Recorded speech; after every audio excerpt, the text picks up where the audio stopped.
I wanted to kind of get into some of the, I guess, tracks later into the interview, but I guess to sort of detour into it now.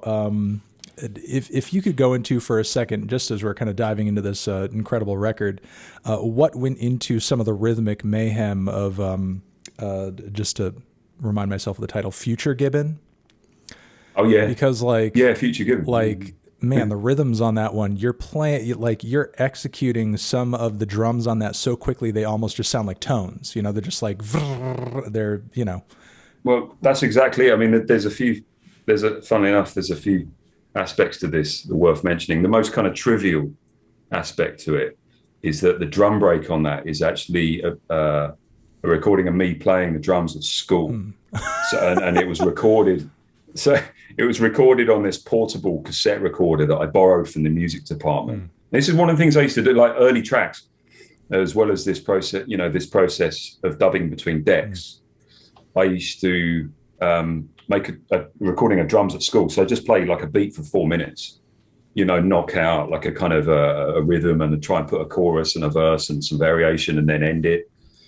And it would always sound really rough, of course, because I'm just recording on this tiny recorder with this mic that's always really designed to do is catch a voice, not full fidelity recording.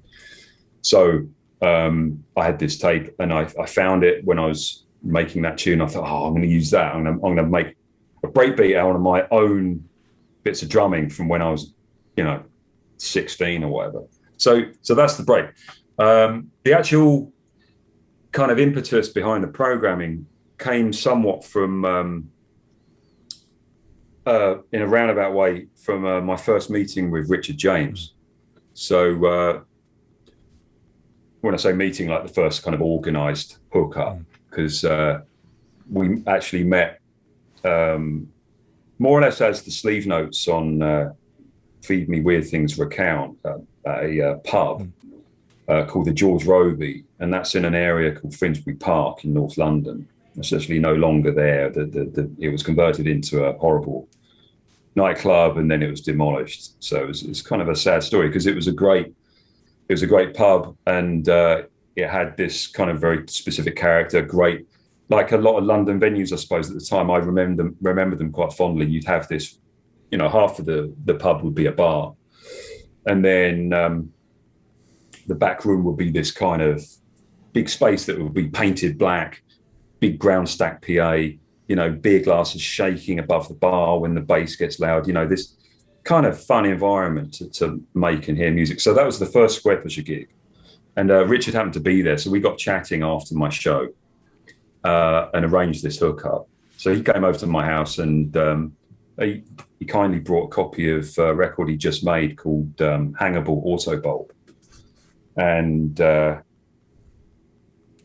like it sometimes has been the way with Richard, he brings out a new record and suddenly there's a kind of new development in electronic music. So, and this was a kind of understated in melodic terms, but rhythmically it was pretty thrilling. So some of the impetus and excitement in the track you're referring to is coming from inspiration of that record. And but the tones thing, I mean, that's also very salient because it was around this sort of time that I began to, and not, of course, not just me, but began to realize that actually if you make the intervals of time in between drum hits so short, the actual pattern can then begin to have a pitch. So, I found it really enthralling how you could move from the world of rhythm to pitch, because in a kind of traditional architecture of music, you have areas like harmony, pitch, melody, rhythm, timbre, style, and these are all open to question. These are all things that are kind of contingent and sort of somewhat kind of provisional, I think. But they have their force and they exist, I think, in the musical mind with some kind of degree of resilience.